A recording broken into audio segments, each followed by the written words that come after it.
Wish uncle ने आपके नाम 48% जो छोड़ लगता है। आपके पास पावर है इसलिए आप उसका नाजायज फायदा उठा ले हैं। नंदिनी, आप यहाँ रहना नहीं चाहते और सिया हमें लौटना नहीं चाहती। भाभी प्लीज, ये अब क्या कह रही है? भाभी मम्मी पापा अकेले कैसे रहेंगे नागपुर में? इसीलिए मैंने। सिया, तुम तो पहले से ही हम पर हुतूम चलाती आई हो, बस अब भी अपनी मर्जी कर रही हो। इस ढलती बहू जो हो, क्यों? और तुम इस वक्त इसके घर में खड़ी हो। शर्म नहीं आती तुम लोगों को? बहन के ससुराल में बखेड़ा खड़ा कर रहे हो। अरे भाई तो अपनी सारी प्रॉब्लम्स, सारे दुखड़े बहन के ससुराल में पर्दे में रखता है, और तुम लोग? अरे हमारे यहाँ तो बहन के घर में पानी तक नहीं पिया जाता है, और तुम लोग यहाँ रहना चाहते हो? हाँ, क्योंकि ये सिर्फ सिया का ससुराल नहीं है, हमें मिला 48% भी है जो ये हमसे हथियाना चाहती है। भाभी चुप चलो। अरे तुम तो नादिन हो, हमें तो डस लिया, इन्हें भी एते चलते डसो दी तुम। नंदिनी,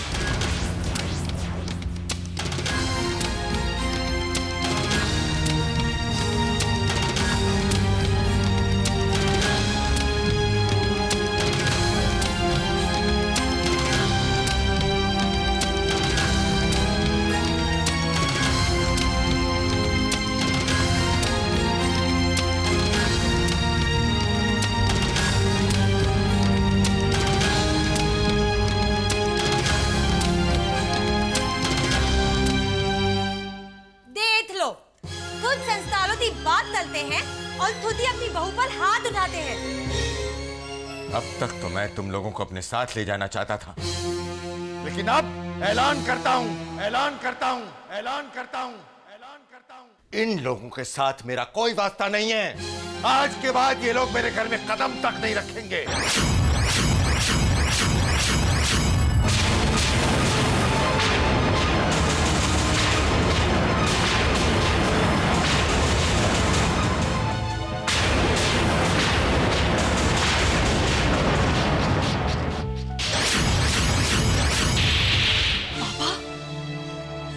ये आप क्या कर रहे हैं? बिल्कुल ठीक कर रहा हूँ सिया। ये मुझे बहुत पहले कर देना चाहिए था। जब दर बदर की ठोकरें खाएंगे नहीं ये लोग, तब हमारी कद्र समझ में आएगी इन्हें। हमने भी फैसला कर लिया है कि हम लोग कहीं नहीं जाएंगे इनके साथ। अभी आप क्या कर रही है? भैया भाभी को समझाइए ना। ठीक ही तो कह रही है। तो एक बात कान खोलकर सुन लो तुम लोग चाहे जहां कहीं भी रहो, इस घर में नहीं रह सकते हो।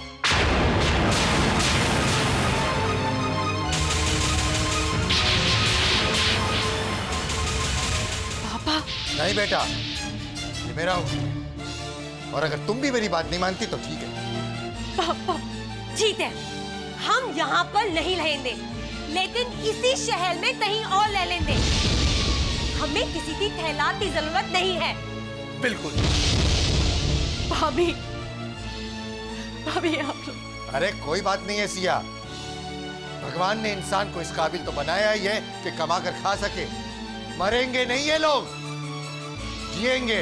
इनकी फिक्र करने की जरूरत नहीं है। प्रधान साहब, मैं जानती हूँ आपके घरेलू मामलात में दखलंदाजी करने का हक तो नहीं बनता मेरा, फिर भी। कैसी बातें कर रही हैं अपने पिताजी? आप भी तो इस परिवार का हिस्सा हैं।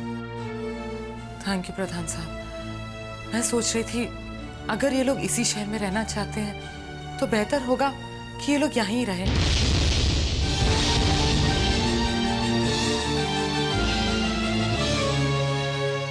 लोग क्या कहेंगे कि ये लोग इसी शहर में हैं लेकिन और कहीं रह रहे हैं। लेकिन निकिता जी। प्रधान साहब, मेरी ये बात मान लीजिए प्लीज। ये मसले रिश्तों से बढ़कर नहीं होते, और अगर ऐसी छोटी छोटी बातें रिश्तों में दरार लाए तो ऐसे मसलों को जड़ से निकाल के फेंक देना चाहिए। मैं सच कह रही हूँ ना? नहीं छोटी माँ, अब हम यहाँ पर नहीं रहेंगे। चुप रहो नंदिनी। आज तुम लोग ने जो कुछ भी किया है ना, छी, बड़ी शर्म की बात है। मैं ये जो कुछ कर रही हूँ ना, वो तुम्हारे लिए नहीं, सिया और उसके मम्मी पापा के लिए कर रही हूँ। क्योंकि मैं जानती हूँ चाहे ये लोग जो कुछ भी कहें, अगर तुम लोगों को कुछ हो गया ना तो इन लोगों का दिल रोएगा। अब उठाओ सामान और अंदर जाओ। लेकिन निकिता जी, ये उनकी बहन का घर है, प्रधान साहब, ये मेरा भी घर है और सिया मेरी बहू नहीं, मेरी बेटी है।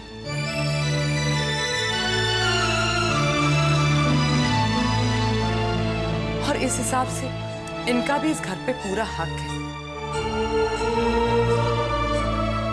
तुम लोग अंदर जाओ। ठीक है छोटी माँ, क्योंकि आप हमें लोट ली हैं, इसलिए हम यहाँ ले ले हैं। हाँ छोटी माँ, सिर्फ आप ही का सहारा है, वरना हमारे घर वालों ने हमें इस घर से बाहर निकालने में कोई कसर नहीं छोड़ी थी। थैंक यू छोटी माँ। थैंक यू छोटी माँ।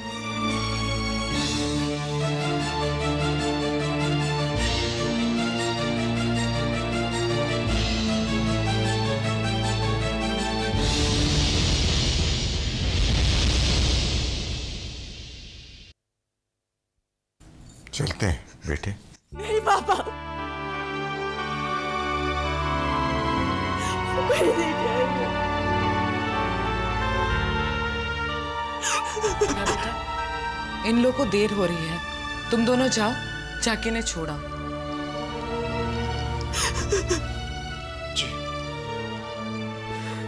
चलते हैं बेटे।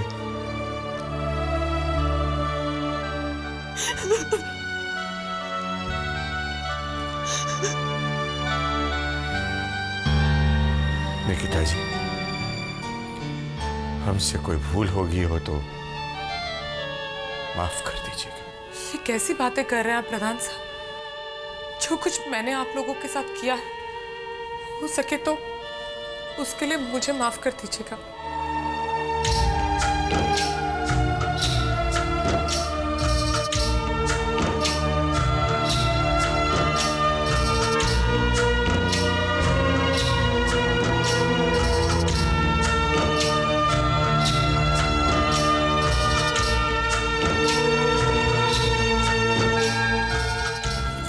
जानती हो निकिता जी, मुझे कुछ भी कहने की जरूरत नहीं।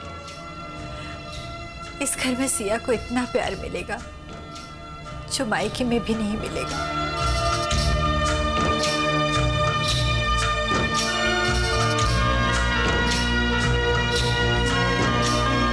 चलते।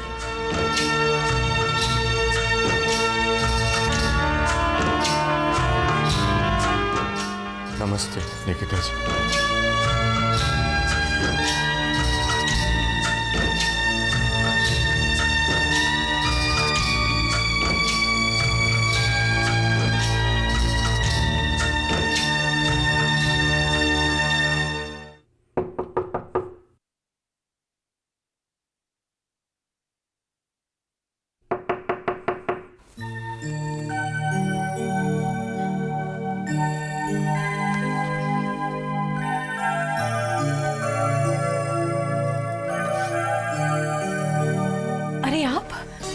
गुड मॉर्निंग बेटा, मैं तुम लोगों के लिए चाय लाई हूँ। चाय? आपने तकलीफ क्यों की? तुम भी राम की तरह बातें कर रही हो, इसमें तकलीफ की कौन सी बात है बेटा? एक माँ को बहुत अच्छा लगता है अपने बच्चों के लिए कुछ भी करना। ये बात तुम तभी समझोगी जब तुम माँ बनोगी। ये देखो, ये अब तक सो रहा है। माँ, गुड मॉर्निंग। गुड मॉर्निंग बेटा। माँ, इतनी सुबह सुबह? मैं तुमसे नहीं, अपनी बेटी से मिलने आई हूँ। मैं समझ सकती हूँ, तुम्हारे मम्मी पापा के जाने के बाद तुम्हें बहुत अकेलापन महसूस हो रहा होगा। लेकिन बेटा, मैं तुम्हें इतना प्यार दूंगी कि तुम्हें उनकी कमी कभी महसूस ही नहीं होगी। ये क्या बेटा, तुम रो रही हो? मैं जानती हूँ सास कभी मां नहीं बन सकती,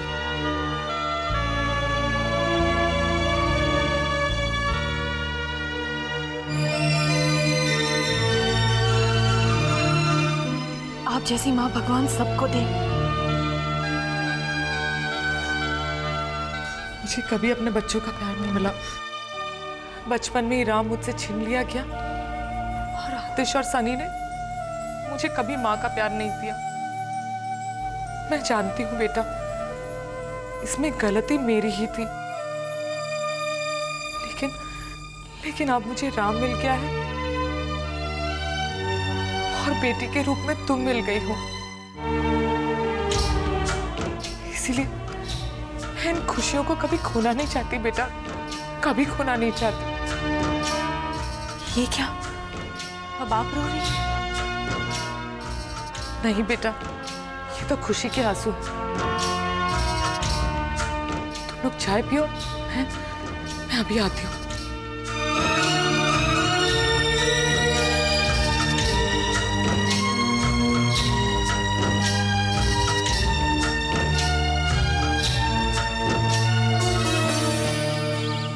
ये बिटिया रहने दो, मैं कर लूंगा, तुम जाकर अपना दूसरा काम करो जाओ। काका, आप तो रोज ये काम करते हैं, हम भी इस घर में रहते हैं, हमारा कोई फर्ज नहीं बनता क्या? लेकिन बिटिया ये तो हमारा रोज का काम है। जानती हूँ काका, लेकिन अगर सब लोग अपना अपना काम करने लगेंगे ना तो सबके लिए आसान हो जाएगा सब कुछ, राइट?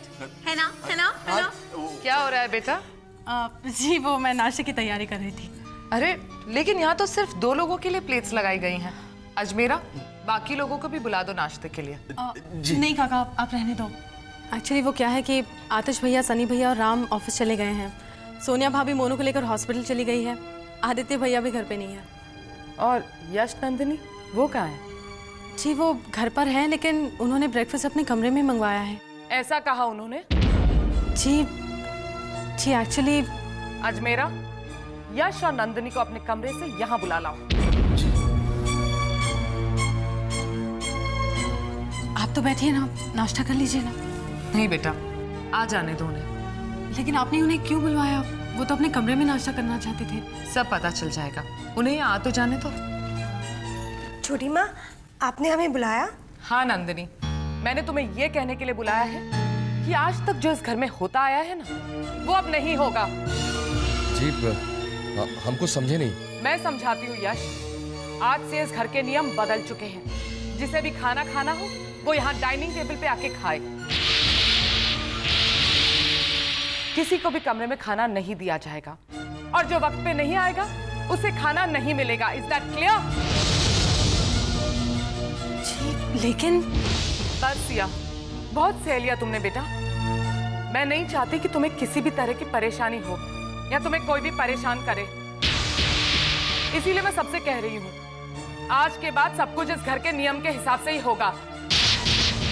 आदित्य से भी कह देना तुम लोग। बलिया ही हो तुम चलाने वाली। मैं ये कुछ कह रही थी तुम नंदिनी? नहीं, आप सही कह रही हैं निकिता जी, हमारी गलती है, आगे से ऐसा कुछ नहीं होगा। सॉरी। परेशानी मुझे नहीं, सिया को उठानी पड़ती है, इसीलिए तुम सॉरी इससे कहो।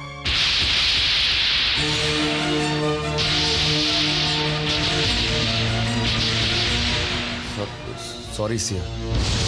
भैया,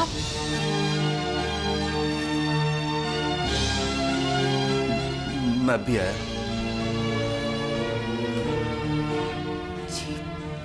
ये सब बेटा, घर की बुनियाद डिसिप्लिन से होती है, और अगर वही टूट जाए ना तो सब अपनी अपनी मनमानी करने लग जाते हैं, और फिर घर घर नहीं रहता।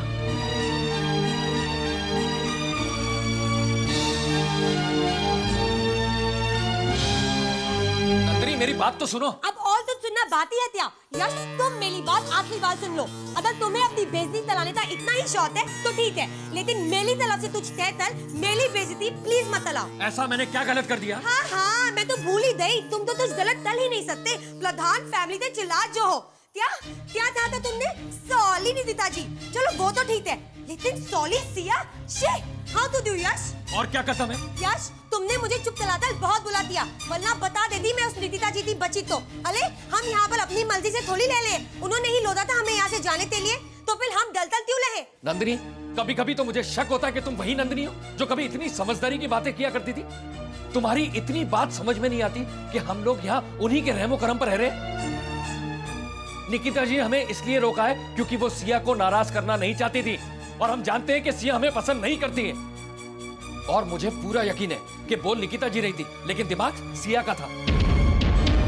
उसी ने अपनी तकलीफों का झूठा रोना रोया होगा निकिता जी के सामने, तभी निकिता जी कह रही थी कि सिया को कोई तकलीफ नहीं होनी चाहिए। देखा था उसका चेहरा नंदिनी तुमने, कितनी मासूम बन रही थी वो। सब जानती हूँ मैं। अरे नंदिनी, तुम फिक्र मत करो। तुम देखना थोड़े ही दिनों में ना ये निकिता जी के सर पर जो नए बेटे और नए बहू का जो ये भूत चढ़ा हुआ है ना, सब उतर जाएगा। क्योंकि कोई भी सास ज्यादा दिन तक मां बनी नहीं रह सकती। और फिर उसके बाद हमें क्या है? हा? हमें उनकी बात सुननी है, हम सुनते हैं ना। अरे उनका पैसा, उनका घर है, तुम ही बोलो क्या प्रॉब्लम है? वो कहते हैं ना, एक चुप हजार सुख। हा? यश, तभी तभी मुझे भी यकीन नहीं होता कि तुम पहले वाले यश हो। क्यों? इतनी समझदारी वाली बातें जो तलने लगे हो। तुम सही कहते हो, हमें तो सिर्फ फल खाने हैं, पेल दिनने की क्या जरूरत है? अरे हम तो ऐश तले ने सिया दे ससुराल में।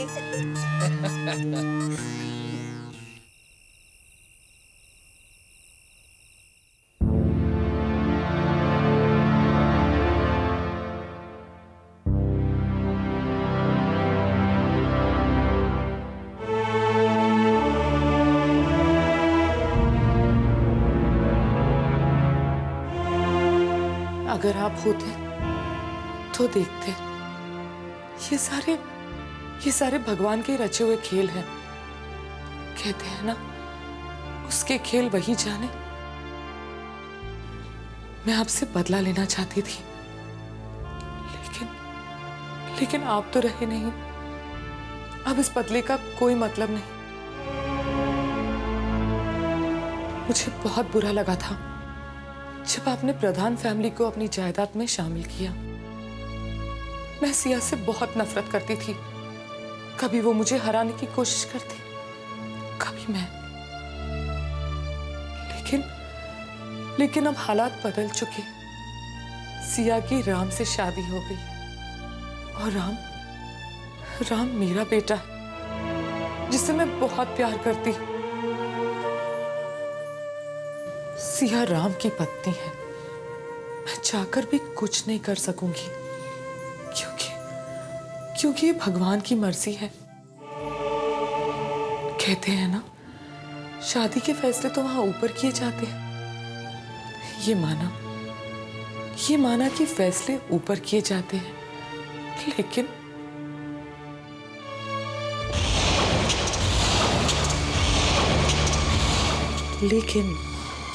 उन्हें अंजाम तो यहाँ हम लोग देते हैं ना।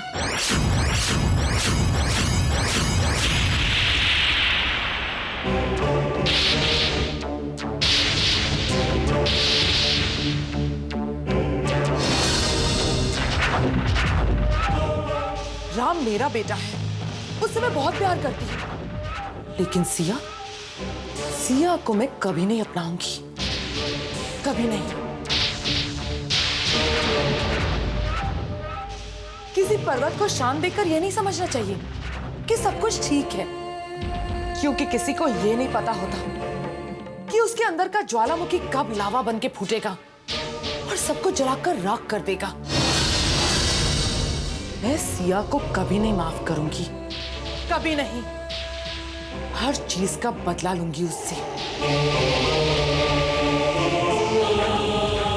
सबको यही लग रहा है कि निकिता बदल चुकी है। नहीं, मैं कभी नहीं बदल सकती। वो तो हालात को देखकर मैंने अपना रूप बदला है, सिर्फ रूप।